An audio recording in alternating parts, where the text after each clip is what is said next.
पंजाब हरियाणा हिमाचल देख रहे सारे दर्शकों का स्वागत। मैं अमृत वर्दी। तक खेती कानूनों के खिलाफ हर पार्टी आपो अपने ढंग के नाल किसानों के नाल खड़े होने का दावा कर रही है। तो आम आदमी पार्टी के वलों भी खेती कानूनों के खिलाफ हल्ला बोल जारी है। भगवंत मान अज संगरूर तो शुरू करनगे आम आदमी पार्टी की मुहिम। खेती कानूनों के खिलाफ आम आदमी पार्टी ग्राम सभा बुलाओ पिंड बचाओ मुहिम शुरू करेगी ते खेती कानूनों के खिलाफ मते पास करवाएगी। जल्द पार्टी के वलों इस संबंधी हेल्पलाइन नंबर भी जारी किया जाएगा। तो पार्टी प्रधान भगवंत मान के वलों अज संगरूर तो इस मुहिम की शुरुआत की जाएगी। इस मुहिम का आगाज किया जाएगा। आम आदमी पार्टी पहला भी कह चुकी है कि पिंड पिंड पंचायतों के वलों इन्हां कानूनों के खिलाफ मते पाए जान तां जो कानूनी लड़ाई लड़न दे विच थोड़ी आसानी हो सके। ਇਹਦੇ ਕੋਈ 2022 ਨਹੀਂ। मैं तो यह कहना ਤੁਹਾਡੇ ਜਰੀਏ ਕਾਂਗਰਸ ਦੇ ਸਰਪੰਚਾਂ ਨੂੰ ਬੇਨਤੀ ਕਰਦਾ, ਕਿਰਪਾ ਕਰਕੇ ਅਕਾਲੀ ਦਲ ਦੇ ਸਰਪੰਚਾਂ ਨੂੰ ਬੇਨਤੀ ਕਰਦਾ ਬਈ ਸਰਪੰਚ ਤਾਂ ਪਿੰਡ ਦਾ ਹੋਣਾ ਚਾਹੀਦਾ, ਪਾਰਟੀ ਦਾ ਨਹੀਂ ਹੋਣਾ ਚਾਹੀਦਾ ਕਿ ਉਹ ਮਤੇ ਪਾ ਕੇ ਪਿੰਡ ਬਚਾਓ। देखो जे लोग ही ना रहे राजनीति किते करोगे, जे लोग ही ना रहे MP MLA किते बनोगे। सोचता पंजाब नूं पहला पंजाब नूं बचाउणा साडा मंतव्य है।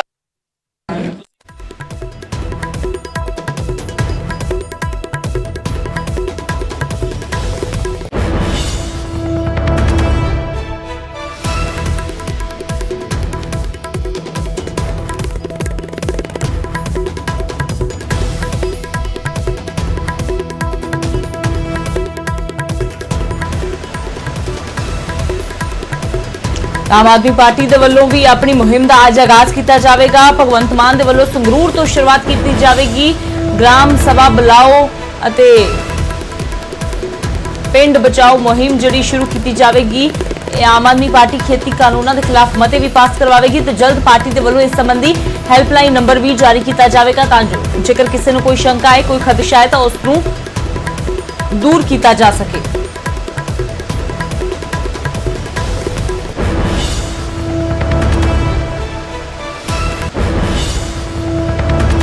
उधर खेती कानूनों के खिलाफ पंजाब सरकार के वलों वड्डा फैसला लिया गया है। पंजाब सरकार पंजाब विधानसभा का विशेष इजलास बुलाएगी तो इन्हां खेती कानूनों के खिलाफ मता पास करेगी। पंजाब सरकार के वलों किसान जथेबंदियों के नाल मीटिंग दौरान यह फैसला लिया गया।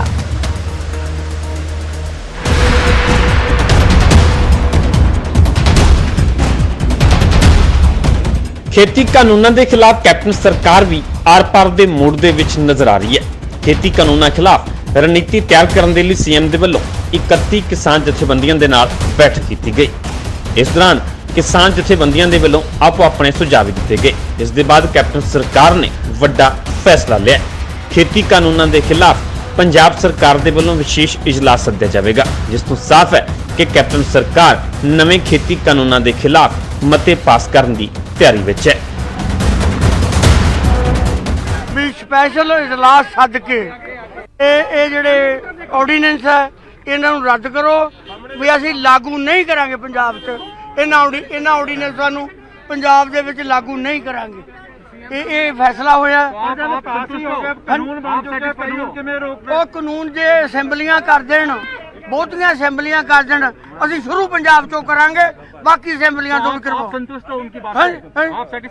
ਨਹੀਂ, ਅਸੀਂ ਮਜਬੂਰ ਕੀਤਾ ਉਹਨਾਂ ਨੂੰ ਇਜਲਾਸ ਸੱਦਣ ਵਾਸਤੇ ਬਈ देखो किसान अंदोलन भी असीं पंजाब तो शुरू किया ते जिहड़ा असैंबलियां वाला अंदोलन है यह भी पंजाब तो शुरू करांगे।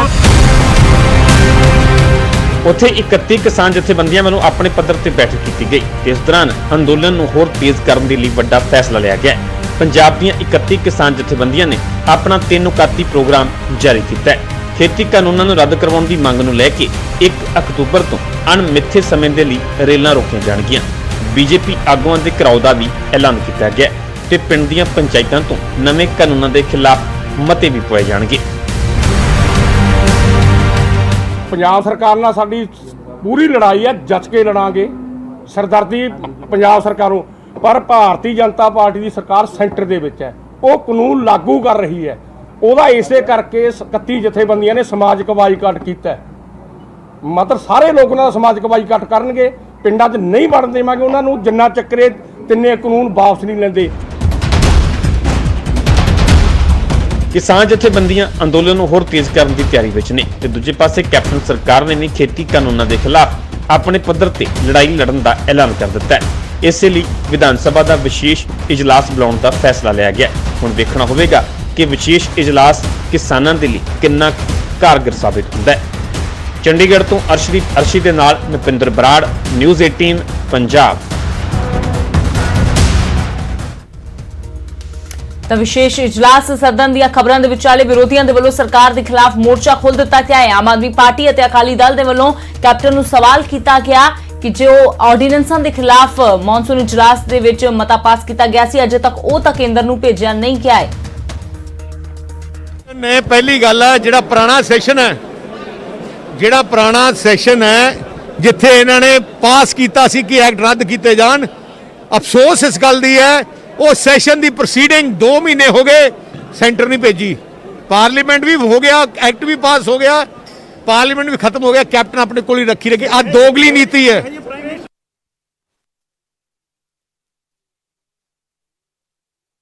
ਇੱਕ ਮਤਾ ਪਾਇਆ ਸੀਗਾ ਕਿ ਅਸੀਂ ਇਹਨਾਂ ਨਿੰਦਾ ਕਰਦੇ ਹਾਂ, ਇਹਨਾਂ ਨੂੰ ਰੱਦ ਕਰਦੇ ਹਾਂ, ਪਰ ਲੇਕਿਨ ਪੰਜਾਬ ਦਾ ਮੁੱਖ ਮੰਤਰੀ ਕਿਸ ਤਰ੍ਹਾਂ ਸੈਂਟਰ ਸਰਕਾਰ ਦੇ ਇਹਨਾਂ ਬਿੱਲਾਂ ਦੀ ਲੁਕਵੇਂ ਰੂਪ 'ਚ ਸਪੋਰਟ ਕਰਦਾਗਾ, ਕਿਸ ਤਰ੍ਹਾਂ ਇਹਨਾਂ ਬਿੱਲਾਂ ਦੇ ਹੱਕ 'ਚ ਖੜਾਗਾ। ਇਹ ਮਤਾ ਪੰਜਾਬ ਵਿਧਾਨ ਸਭਾ ਨੇ 9 ਸਤੰਬਰ ਨੂੰ ਕਿੰਨੇ ਦਿਨਾਂ ਬਾਅਦ, ਲਗਭਗ 11-12 ਦਿਨਾਂ ਬਾਅਦ ਜਿਹੜਾ ਹੈਗਾ ਕਿੱਥੇ ਭੇਜਿਆ? ਪੰਜਾਬ ਸਰਕਾਰ ਨੂੰ ਭੇਜਿਆ। ਅੱਗੇ ਪੰਜਾਬ ਸਰਕਾਰ ਨੇ ਇਹ ਮਤਾ ਜਿਹੜਾ ਹੈਗਾ ਸੈਂਟਰ ਸਰਕਾਰ ਨੂੰ ਨਹੀਂ ਭੇਜਿਆ ਹੈਗਾ। ਇੱਕ ਆ ਲੈਟਰ ਜਿਹੜਾ ਹੈਗਾ, ਆਹ ਲੈਟਰ ਜਿਹੜਾ ਹੈਗਾ ਉਹ ਦੇਸ਼ ਦੇ ਪ੍ਰਧਾਨ ਮੰਤਰੀ ਸਾਹਿਬ ਨੂੰ ਕੈਪਟਨ ਅਮਰਿੰਦਰ ਸਿੰਘ ਨੇ ਲਿਖਿਆ ਹੈਗਾ। ਰੈਜ਼ੋਲੂਸ਼ਨ ਦੀ ਕਾਪੀ ਹਾਲੇ ਵੀ ਨਹੀਂ ਭੇਜੀ ਹੈਗੀ। ਸੋ ਇੱਥੋਂ ਪਤਾ ਲੱਗਦਾ ਕਿ ਪੰਜਾਬ ਦਾ ਮੁੱਖ ਮੰਤਰੀ ਕਿੰਨਾ ਜਿਹੜਾ ਹੈਗਾ ਨੌਨ ਸੀਰੀਅਸ ਆ, ਕਿੰਨਾ ਕੋ ਕਿਸਾਨ ਵਿਰੋਧੀ ਆ, ਕਿੰਨਾ ਕੋ ਜਿਹੜਾ ਹੈਗਾ ਲੋਕਾਂ ਦੇ ਖਿਲਾਫ ਆ। ਆਹ ਜਿਹੜਾ ਰੈਜ਼ੋਲੂਸ਼ਨ ਅਡਾਪਟ ਕੀਤਾ ਸੀ, ਸਮੇਂ ਸਿਰ ਕਿਉਂ ਨਹੀਂ ਭੇਜਿਆ? ਇਹ ਕਿਉਂ ਨਹੀਂ ਦੇਸ਼ ਦੀ ਪਾਰਲੀਮੈਂਟ ਦੇ ਵਿੱਚ ਟੇਬਲ ਤੇ ਰੱਖਿਆ?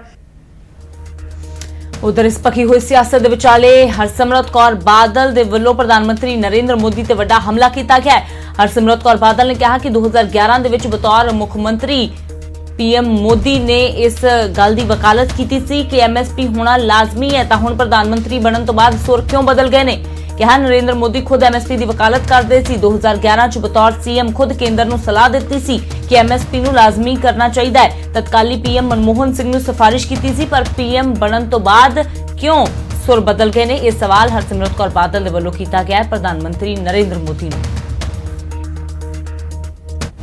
ਮੋਦੀ ਸਾਹਿਬ 2011 ਵਿੱਚ ਮੋਦੀ ਸਾਹਿਬ ਹੁੰਦੇ ਸੀ ਮੁੱਖ ਮੰਤਰੀ ਗੁਜਰਾਤ ਦੇ। ਦਿੱਲੀ ਵਿੱਚ ਸਰਕਾਰ ਹੁੰਦੀ ਸੀ ਸਰ ਮਨਮੋਹਨ ਸਿੰਘ ਪ੍ਰਧਾਨ ਮੰਤਰੀ ਜੀ ਦੀ, ਤੇ ਮੋਦੀ ਸਾਹਿਬ ਨੂੰ 2011 ਵਿੱਚ ਚੇਅਰਮੈਨ ਵਰਕਿੰਗ ਗਰੁੱਪ ਇੱਕ ਚੇਅਰਮੈਨ ਬਣਾਇਆ ਸੀ ਮੁੱਖ ਮੰਤਰੀਆਂ ਦੇ। ਇੱਥੇ ਬਾਦਲ ਸਾਹਿਬ ਨਾਲ ਵੀ ਕਈ ਵਾਰੀ ਮੁਲਾਕਾਤ ਚਰਚਾ ਕਰਦੇ ਰਹਿੰਦੇ ਨੇ। ਬਤੌਰ ਚੇਅਰਮੈਨ ਦਾ ਉਹਨਾਂ ਨੇ ਮਨਮੋਹਨ ਸਿੰਘ ਨੂੰ ਇਸ ਕੰਜ਼ਿਊਮਰ ਅਫੇਅਰ ਦੇ ਵਰਕਿੰਗ ਗਰੁੱਪ ਦਾ ਚੇਅਰਮੈਨ ਹੋਣ ਦੇ ਨਾਤੇ ਸਲਾਹ ਦਿੱਤੀ। ਤੇ ਸਲਾਹ 'ਚ ਕੀ ਲਿਖਿਆ? ਇਨਫੋਰਸ ਐਮਐਸਪੀ, ਮਤਲਬ ਐਮਐਸਪੀ ਨੂੰ ਲਾਜ਼ਮੀ ਕੀਤਾ ਜਾਏ, ਬਲਕਿ ਇਹਦੇ ਵਿੱਚ ਇੱਕ ਕਾਨੂੰਨ ਬਣਾਇਆ ਜਾਏ ਕਿ ਕਿਸੇ ਕਿਸਾਨ ਨੂੰ ਐਮਐਸਪੀ ਤੋਂ ਘੱਟ ਵਿੱਚ ਖਰੀਦ ਨਹੀਂ ਹੋਗੀ।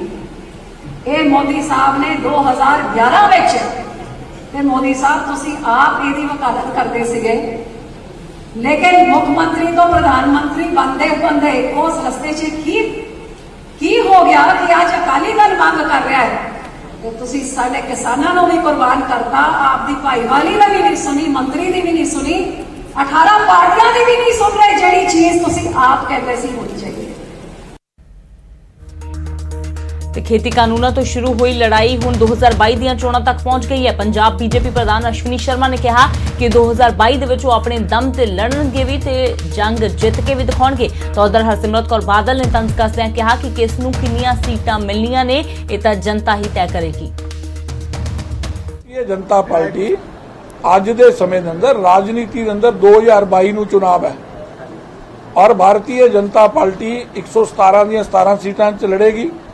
और ਉਹਦੇ अंदर अगर कोई हम ख्याली लोग आते ने बात पार्टी उत्ते विचार करेगी, लेकिन अज की दृष्टि 117 ਦੀਆਂ 17 सीटां ਦੇ ਉੱਤੇ पार्टी अपने संगठन ਨੂੰ अपनी तैयारी ਨੂੰ ਲੈ ਕੇ पूरी तरह कटिबद्ध है और पंजाब की जनता ਨੂੰ एक विकल्प भारतीय जनता पार्टी पंजाब 'ਚ देगी।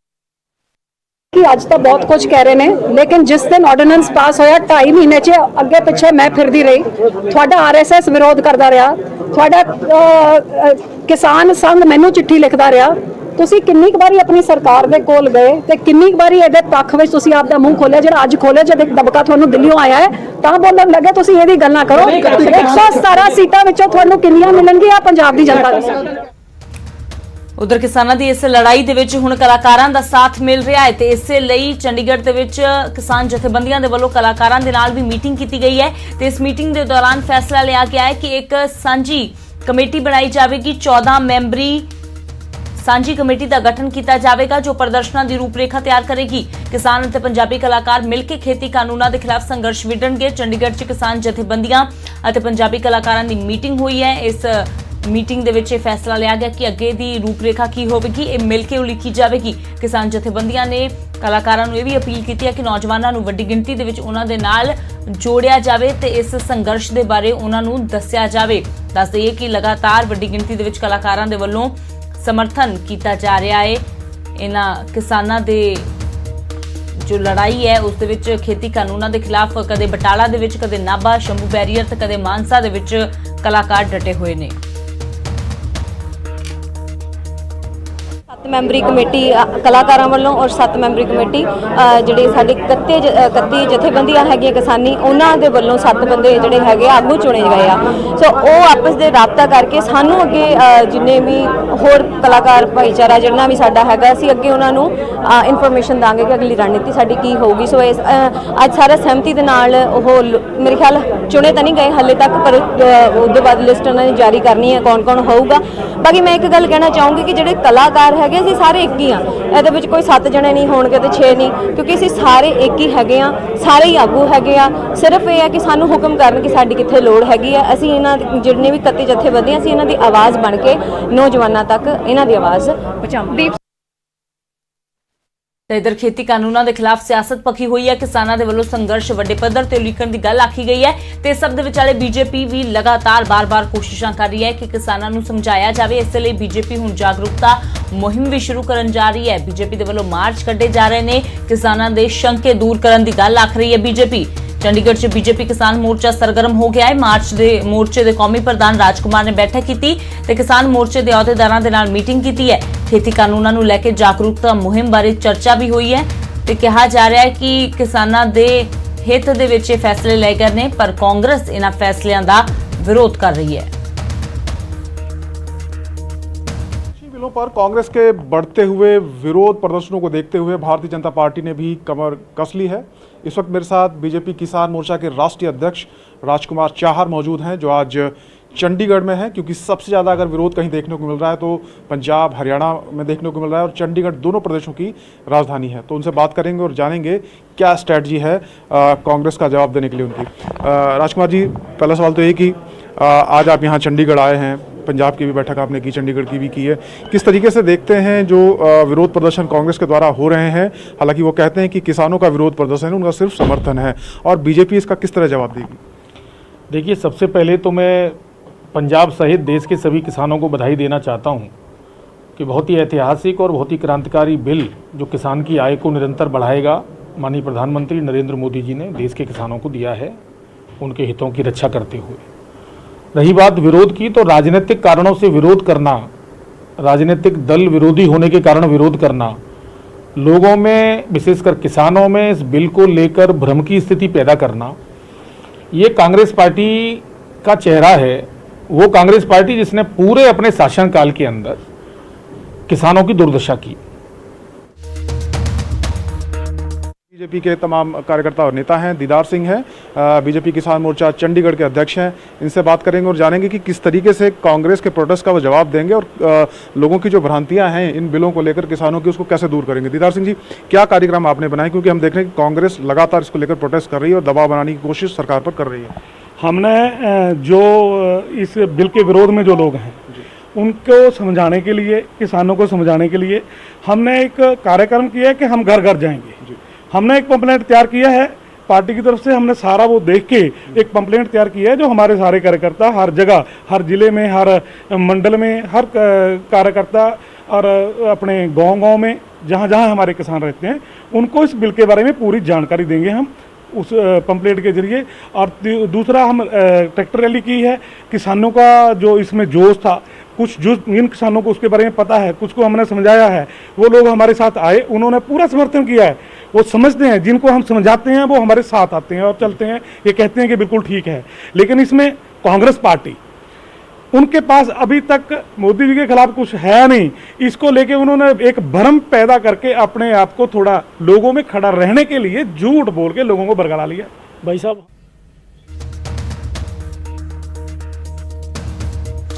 ਉਧਰ ਅਗਲੀ ਖਬਰ ਦਾ ਰੁਖ ਕਰਦੇ ਹਾਂ। ਪੰਜਾਬ ਪੁਲਿਸ ਦੇ ਵਿੱਚ ਵੱਡਾ ਫੇਰਬਦਲ ਕੀਤਾ ਗਿਆ ਹੈ। 4 ਐਸਐਸਪੀ ਸਮੇਤ 15 ਅਫਸਰਾਂ ਦਾ ਤਬਾਦਲਾ ਕੀਤਾ ਗਿਆ ਹੈ। ਸਤਿੰਦਰ ਸਿੰਘ ਮੋਹਾਲੀ ਦੇ ਨਵੇਂ ਐਸਐਸਪੀ ਬਣ ਗਏ ਨੇ। ਵਿਵੇਕਸ਼ੀਲ ਨੂੰ ਸੰਗਰੂਰ ਦਾ ਐਸਐਸਪੀ ਲਗਾਇਆ ਗਿਆ ਹੈ। ਸੰਦੀਪ ਕੁਮਾਰ ਜਲੰਧਰ ਦਿਹਾਤੀ ਦੇ ਐਸਐਸਪੀ ਨਿਯੁਕਤ ਕੀਤੇ ਗਏ ਨੇ ਤੇ ਚਰਨਜੀਤ ਸਿੰਘ ਲੁਧਿਆਣਾ ਦਿਹਾਤੀ ਦੇ ਐਸਐਸਪੀ ਬਣੇ ਨੇ। ਇਸ ਤੋਂ ਇਲਾਵਾ ਕਈ ਅਫਸਰਾਂ ਦੇ ਵੀ ਤਬਾਦਲੇ ਕੀਤੇ ਗਏ ਨੇ ਤਾਂ ਪੰਜਾਬ ਪੁਲਿਸ ਦੇ ਵਿੱਚ ਇਹ ਵੱਡਾ ਫੇਰਬਦਲ ਹੋਇਆ ਹੈ। 4 ਐਸਐਸਪੀ ਸਮੇਤ 15 ਅਫਸਰਾਂ ਦਾ ਤਬਾਦਲਾ ਕੀਤਾ ਗਿਆ ਹੈ। ਮੋਹਾਲੀ, ਸੰਗਰੂਰ, ਜਲੰਧਰ ਦਿਹਾਤੀ ਤੇ ਲੁਧਿਆਣਾ ਦੇ ਵਿੱਚ ਨਵੇਂ ਐਸਐਸਪੀ ਲਗਾਏ ਗਏ ਨੇ।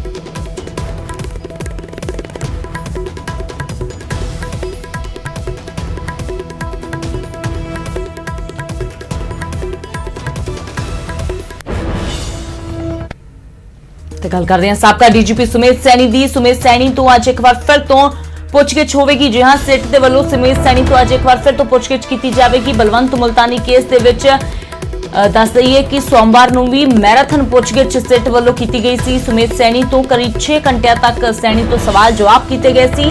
ਬਲਵੰਤ ਮੁਲਤਾਨੀ ਕਿਡਨੈਪਿੰਗ ਅਤੇ ਕਤਲ ਕੇਸ ਦੇ ਮਾਮਲੇ 'ਚ ਅੱਜ ਇੱਕ ਵਾਰ ਫਿਰ ਤੋਂ ਸਵੇਰੇ 11 ਵਜੇ ਸਿੱਟ ਨੇ ਮਟੌਰ ਥਾਣੇ ਸੱਦਿਆ ਹੈ ਸੁਮੇਧ ਸੈਣੀ ਨੂੰ ਤੇ ਅੱਜ ਇੱਕ ਵਾਰ ਫਿਰ ਤੋਂ ਪੁੱਛਗਿੱਛ ਕੀਤੀ ਜਾਵੇਗੀ।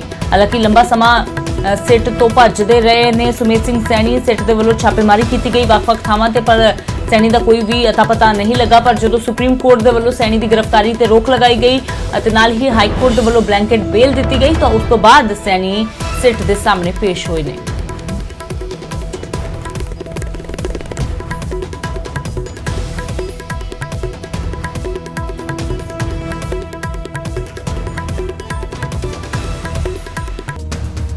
ਇਸ ਤੋਂ ਬਾਅਦ ਇੱਕ ਵਾਰ ਫਿਰ ਤੁਹਾਡਾ ਸਵਾਗਤ ਹੈ। ਗੱਲ ਕਰਦੇ ਹਿਮਾਚਲ ਦੇ ਮੰਡੀ ਦੀ, ਜਿੱਥੇ ਹਾਈ ਵੋਲਟੇਜ ਡਰਾਮਾ ਦੇਖਣ ਨੂੰ ਮਿਲਿਆ ਹੈ। ਇੱਥੇ ਸ਼ਰਾਬ ਦੇ ਨਸ਼ੇ 'ਚ ਧੁੱਤ ਇੱਕ ਮਹਿਲਾ ਦੇ ਵੱਲੋਂ ਜ਼ਬਰਦਸਤ ਹੰਗਾਮਾ ਕਰ ਦਿੱਤਾ ਗਿਆ। ਮਹਿਲਾ ਦੇ ਵੱਲੋਂ ਲੋਕਾਂ ਵੱਲ ਪੱਥਰ ਚਲਾਏ ਗਏ। ਹਾਲਾਂਕਿ ਮਹਿਲਾ ਨੂੰ ਕਾਬੂ ਕਰਨ ਦੇ ਲਈ ਪੁਲਿਸ ਦੇ ਪਸੀਨੇ ਤੱਕ ਛੁੱਟ ਗਏ। ਫਿਲਹਾਲ ਆਖਿਰਕਾਰ ਪੁਲਿਸ ਨੇ ਮਹਿਲਾ ਨੂੰ ਹਿਰਾਸਤ ਵਿੱਚ ਲੈ ਲਿਆ ਹੈ। ਹਿਮਾਚਲ ਦੇ ਮੰਡੀ ਦੀਆਂ ਤਸਵੀਰਾਂ ਤੁਸੀਂ ਦੇਖ ਰਹੇ ਹੋ। ਸ਼ਰਾਬ ਦੇ ਨਸ਼ੇ ਦੇ ਵਿੱਚ ਟੱਲੀ ਹੈ ਇਹ ਮਹਿਲਾ, ਜਿਸ ਦੇ ਵੱਲੋਂ ਹੰਗਾਮਾ ਕੀਤਾ ਜਾ ਰਿਹਾ, ਹੁੜਦੰਗ ਮਚਾਇਆ ਜਾ ਰਿਹਾ ਹੈ ਤੇ ਇਸ ਮਹਿਲਾ ਨੇ ਰਾਹ ਜਾਂਦੇ ਲੋਕਾਂ ਤੇ ਪੱਥਰ ਵੀ ਚਲਾਏ ਨੇ। ਤਾਂ ਤਸਵੀਰਾਂ ਤੁਸੀਂ ਦੇਖ ਸਕਦੇ ਹੋ, ਹੰਗਾਮੇ ਦੀਆਂ ਤਸਵੀਰਾਂ ਹਿਮਾਚਲ ਦੇ ਮੰਡੀ ਦੀਆਂ ਨੇ।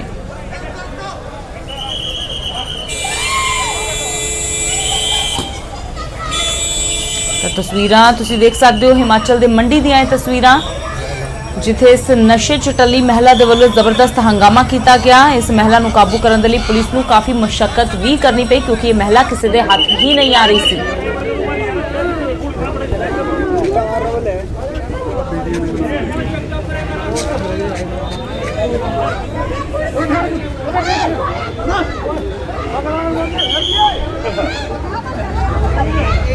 ਕੱਢ ਕੱਢ ਵੇ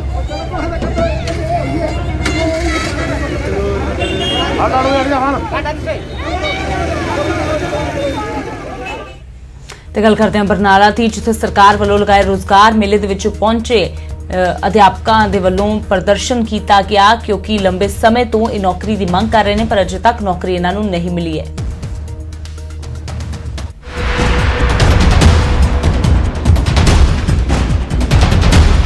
ਬਰਨਾਲਾ ਸਰਕਾਰ ਨੇ ਬੇਰੋਜ਼ਗਾਰ ਮੇਲਾ ਤਾਂ ਲਾਇਆ ਨੌਜਵਾਨਾਂ ਨੂੰ ਰੋਜ਼ਗਾਰ ਦੇਣ ਲਈ, ਨੌਕਰੀਆਂ ਦੇਣ ਲਈ, ਪਰ ਬੇਰੋਜ਼ਗਾਰ ਮੇਲੇ 'ਚ ਪ੍ਰਦਰਸ਼ਨ ਕਰਨ ਪਹੁੰਚ ਗਏ ਬੇਰੋਜ਼ਗਾਰ ਅਧਿਆਪਕ। ਲੰਬੇ ਸਮੇਂ ਤੋਂ ਨੌਕਰੀ ਦੀ ਮੰਗ ਨੂੰ ਲੈ ਕੇ ਧਰਨੇ ਪ੍ਰਦਰਸ਼ਨ ਕਰ ਚੁੱਕੇ ਬੇਰੋਜ਼ਗਾਰ ਅਧਿਆਪਕਾਂ ਨੇ ਵੱਡੀ ਗਿਣਤੀ ਵਿੱਚ ਰੋਜ਼ਗਾਰ ਮੇਲੇ 'ਚ ਪਹੁੰਚ ਕੇ ਇਲਜ਼ਾਮ ਲਾਇਆ ਕਿ ਸਰਕਾਰ ਰੋਜ਼ਗਾਰ ਮੇਲਿਆਂ ਦੇ ਨਾਂ ਤੇ ਨੌਜਵਾਨਾਂ ਨੂੰ ਗੁੰਮਰਾਹ ਕਰ ਰਹੀ ਹੈ। ਇੱਥੇ ਮਤਲਬ ਜਿਹੜਾ ਰੋਜ਼ਗਾਰ ਆ ਕਿਸੇ ਨੂੰ ਕੰਪਨੀ 'ਚ ਆ, ਕਿਸੇ ਨੂੰ ਪੈਟਰੋਲ ਪੰਪ ਤੇ ਇਹੋ ਜਿਹਾ ਰੋਜ਼ਗਾਰ ਦੇ ਰਹੇ ਜਿਹੜੇ ਕਿ ਨੌਜਵਾਨ ਪ੍ਰਵਾਨ ਨਹੀਂ ਕਰਨਗੇ। ਇਹਨਾਂ ਸਿਰਫ ਇਹ ਮਕਸਦ ਆ ਜਿਹੜਾ ਹੁਣ ਕਿਸਾਨੀ ਅੰਦੋਲਨ ਚੱਲ ਰਿਹਾ ਉਹਨਾਂ 'ਚੋਂ ਧਿਆਨ ਡਾਇਵਰਟ ਕਰਨ ਲਈ। ਇਸ ਲਈ ਅਸੀਂ ਇਹਨਾਂ ਨੂੰ ਇੱਥੇ ਨੌਜਵਾਨਾਂ ਨੂੰ ਸੁਚੇਤ ਕਰਨਾ ਹੈ ਕਿ ਇਹਨਾਂ ਦੇ ਝਾਂਸਿਆਂ 'ਚ ਨਾ ਆਓ। ਬੇਰੁਜ਼ਗਾਰ ਅਧਿਆਪਕਾਂ ਨੂੰ ਸ਼ਿਕਾਇਤ ਸੀ ਕਿ ਸਰਕਾਰ ਨੇ ਚੋਣਾਂ ਤੋਂ ਪਹਿਲਾਂ ਘਰ-ਘਰ ਨੌਕਰੀ ਦਾ ਵਾਅਦਾ ਕੀਤਾ ਸੀ, ਪਰ ਸਰਕਾਰ ਨੂੰ ਸੱਤਾ ਵਿੱਚ ਆਏ 3.5 ਸਾਲ ਹੋ ਚੁੱਕੇ ਨੇ, ਵਾਅਦਾ ਵਫਾ ਨਹੀਂ ਹੋਇਆ। ਦੇਖੋ ਜੀ, ਇਹ ਜਿਹੜਾ ਰੋਜ਼ਗਾਰ ਮੇਲਾ ਲਾਇਆ ਜਾ ਰਿਹਾ ਹੈ ਇੱਕ ਡਰਾਮਾ ਹੈ। ਅਸੀਂ ਲੰਬੇ ਸਮੇਂ ਤੋਂ ਜਿਹੜੀ ਰੋਜ਼ਗਾਰ ਦੀ ਮੰਗ ਕਰਦੇ ਆ ਰਹੇ ਹਾਂ। ਸੰਗਰੂਰ ਦੇ ਵਿੱਚ ਵੀ ਅਸੀਂ ਲੰਬੇ ਸਮੇਂ ਤੋਂ ਸੰਘਰਸ਼ ਕੀਤਾ। ਸਾਡੇ ਉੱਪਰ ਡਾਂਗਾ ਭਰਾਈਆਂ, ਸਾਡੇ ਉੱਪਰ ਸੋਟੀਆਂ ਭਰਾਈਆਂ ਗਈਆਂ, ਉੱਥੇ ਸਾਨੂੰ ਜ਼ਖਮੀ ਕੀਤਾ ਗਿਆ, ਪਰ ਸਰਕਾਰ ਨੇ ਅਸੀਂ ਜਿਹੜੀਆਂ ਮੰਗਾਂ ਰੱਖੀ ਸੀ ਉਹ ਸਾਡੀ ਕੋਈ ਵੀ ਮੰਗ ਅਜੇ ਤੱਕ ਪੂਰੀ ਨਹੀਂ ਕੀਤੀ। ਰੋਜ਼ਗਾਰ ਦੀ ਮੰਗ ਨੂੰ ਲੈ ਕੇ ਬੇਰੋਜ਼ਗਾਰ ਅਧਿਆਪਕ ਸੜਕਾਂ ਤੇ ਉਤਰ ਕੇ ਪ੍ਰਦਰਸ਼ਨ ਕਰ ਚੁੱਕੇ ਨੇ, ਧਰਨੇ ਤੇ ਬੈਠ ਚੁੱਕੇ ਨੇ, ਪਰ ਹਾਲੇ ਤੱਕ ਨੌਕਰੀ ਦਾ ਵਾਅਦਾ ਪੂਰਾ ਨਹੀਂ ਹੋਇਆ। ਲਿਹਾਜ਼ਾ ਸਮੇਂ-ਸਮੇਂ ਤੇ ਇਹਨਾਂ ਬੇਰੋਜ਼ਗਾਰਾਂ ਦੀ ਨਾਰਾਜ਼ਗੀ, ਇਹਨਾਂ ਦਾ ਗੁੱਸਾ ਸਰਕਾਰ ਤੇ ਉਤਰਦਾ ਰਹਿੰਦਾ ਹੈ। ਬਰਨਾਲਾ ਤੋਂ ਆਸ਼ੀਸ਼ ਸ਼ਰਮਾ ਦੇ ਨਾਲ ਬਿਊਰੋ ਰਿਪੋਰਟ, ਨਿਊਜ਼ 18। ਜੇਕਰ ਤੁਸੀਂ ਵੀ ਬੈਂਕ ਦੇ ਵਿੱਚ ਕੰਮ ਕਰਦੇ ਹੋ ਜਾਂ ਬੈਂਕ ਦੇ ਵਿੱਚ ਪੈਸੇ ਜਮ੍ਹਾਂ ਕਰਵਾਉਣ ਦੇ ਲਈ ਜਾ ਰਹੇ ਹੋ ਤਾਂ ਸਾਵਧਾਨ ਹੋ ਜਾਓ, ਕਿਉਂਕਿ ਤੁਹਾਡੀ ਕਮਾਈ ਤੇ ਕਿਸੇ ਦੀ ਭੈੜੀ ਨਜ਼ਰ ਹੋ ਸਕਦੀ ਹੈ। ਜੀਂਦ ਦੀ ਇੱਕ ਬੈਂਕ ਦੇ ਵਿੱਚ ਵੀ ਅਜਿਹਾ ਹੀ ਕੁਝ ਹੋਇਆ, ਜਿੱਥੇ ਕੈਸ਼ੀਅਰ ਦੀ ਨਜ਼ਰ ਜ਼ਰਾ ਜਿਹੀ ਹਟੀ ਤੇ ਲੱਖਾਂ ਦਾ ਚੂਨਾ ਲੱਗ ਗਿਆ।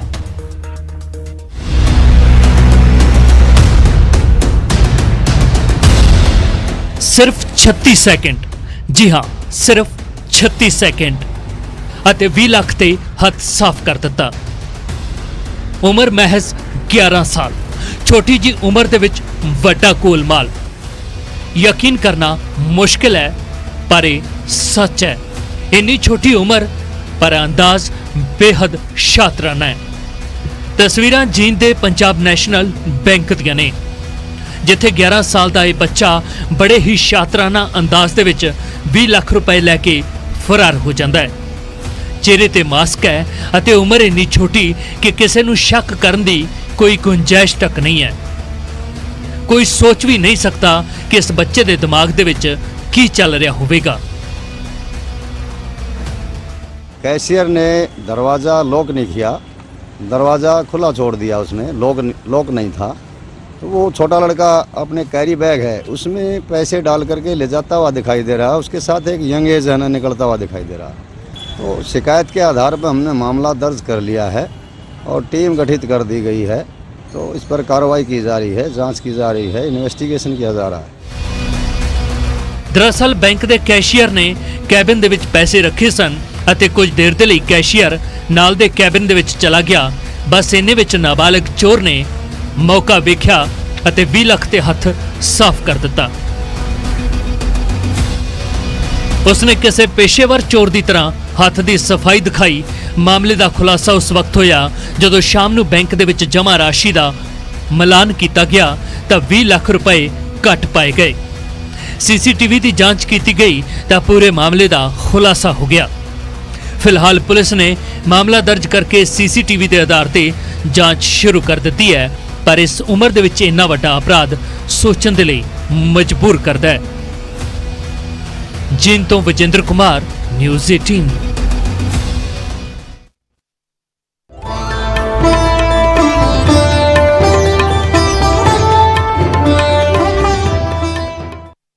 This news is powered by